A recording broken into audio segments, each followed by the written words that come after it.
There's some authors out there whose work is just incredibly gripping that it just grabs you and refuses to let you go. That is author James Baldwin. Now, I'm really excited to share with you today some of the themes and style that make his work still feel so electric and relevant, even decades after they were first published. Now, before we get into Baldwin's work, I do want to talk a bit about his background because it really shapes what we see in his novels and also, of course, his nonfiction. I think his upbringing and growing up in Harlem and in America really shaped him as a writer. Now, James Baldwin was born in 1924 in Harlem, and he really grew up in a very poverty-stricken home and environment. And he was under the rule of a very strict stepfather who was a church preacher. Now, he moved to Paris in his early 20s to essentially escape everything that was America. Most importantly, the racism in the country at the time. But he really carried the wounds and the contradictions just in every story he wrote. Now, as a novelist, as an essayist, and as a playwright, Baldwin really became a leading voice in the civil rights era, really challenging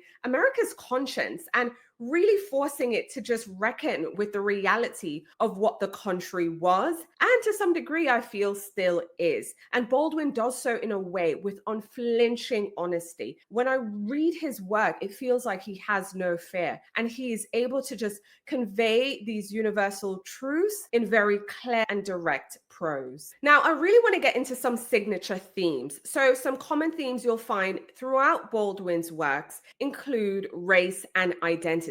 Now, from The Fire Next Time to Go Tell It on the Mountain, Baldwin really confronts how Blackness is defined and confined in America. He writes not just about the external violence of racism, but the internal battles of claiming one's humanity in a society that everyone around you and the structures itself is really denying it. I mean, in The Fire Next Time, to reckon with America's racial sins. And in Go Tell It on the Mountain, we see a young John Grimes really navigating church and family, really searching for self and belonging beyond all the prejudices that exist. Another signature theme in Baldwin's work include family and community. Now, going back to Go Tell It on the Mountain, we see family and community very visible because we have John's home life, but also church life. In Beale Street Could Talk, we have Tish and Fonnie just having a very tight-knit bond. And I love how Baldwin shows how love and loyalty can both uplift us, but also imprison us at the same time. He also maps out how family ties, both blood family and chosen family, can become sites of comfort, but also conflict, especially with social pressure added to the mix. Another theme we see in Baldwin's work include sexuality and desire. And this is very front and center in Giovanni's Room, because Baldwin really broke ground by centering a same-sex love story in 1950s Paris. Now, seeing David struggle between societal expectations, but also his passion for Giovanni, really reveals how desire itself can be a radical act of self-recognition, self-love, but also self-betrayal. Another theme in Baldwin's work include exile and belonging. Now, physical exile in Europe kind of mirrors the emotional exile with Black and queer people and how they experience that in America. Because I find often that Baldwin's narrators often wander like Parisian streets and New York clubs, southern towns, and all these different places, really searching for a place to call home. And that tension between belonging and alienation really, I feel, fuels some of his most powerful work.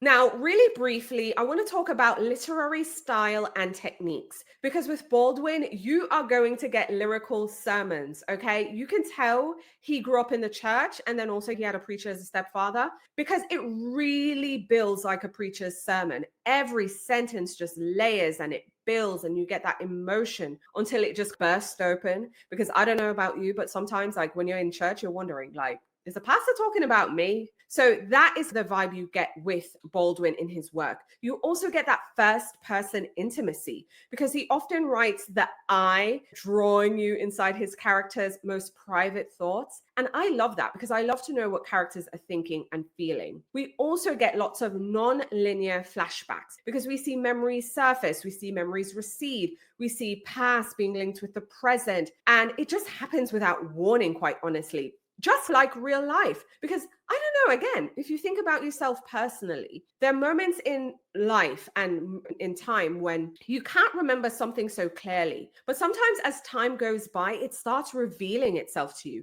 And sometimes it might be something you want to suppress, but it won't go back, it won't recede. And again, I think his work really mirrors real life beautifully. And finally, Baldwin does an amazing job of blending genres. His essays read like novels. His fiction feel like personal testimony meets memoir. So reading Baldwin is really like eavesdropping on some really brilliant and powerful conversations happening that also are very tender, but they can get infuriating, but it's also just very real and alive. And that I really appreciate. Now, getting into Baldwin's cultural impact, because there's something that's very important. Baldwin didn't just write about civil rights, he lived it. And I think that is absolutely beautiful. It's one of those things where he lived the life. Just talk about it in theory and write about it. This was his life, and he was living proof of that. And he paved the way for writers like Toni Morrison, who I'm really excited to do a deep dive in and do an author feature as well. Ta-Nehisi Coates, Roxane Gay. He normalized queer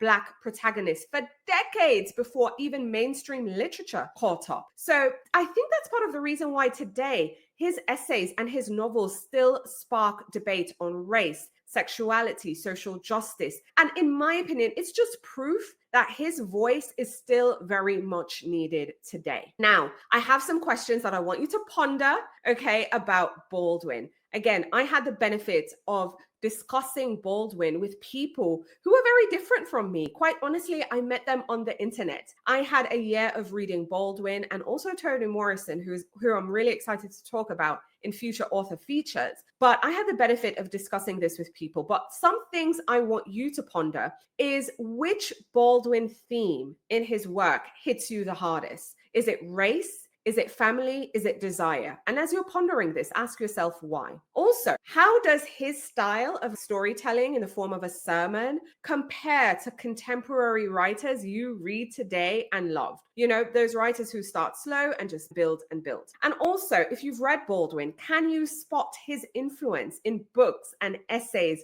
or anything you've read recently? I know I made the comparison to say he paved the way for Toni Morrison and Ta-Nehisi Coates and Roxane Gay, but are there any other authors you've noticed his influence in? And also, what does exile look like in your own life? And how might Baldwin speak to that experience? And I have to tell you, it has spoken to me in many different ways, both as a person who's lived all over the place, but also someone who's trying to stay put and put down roots. You can find yourself in exile, even if you've never left home. And Baldwin really asks and begs to ponder why. So I think you'll be having some really deep thoughts and conversations if you join us in the comments. Now, in the next video, I'm really excited to get into some of Baldwin's best books. I will be sharing my top picks, my top 5. I'm calling them the essential must-read books by James Baldwin. I think these books capture his power and his lyricism in unflinching ways. So be sure to watch the next video on Baldwin, sharing my best books and my top picks. Now, if you haven't already, now's a great time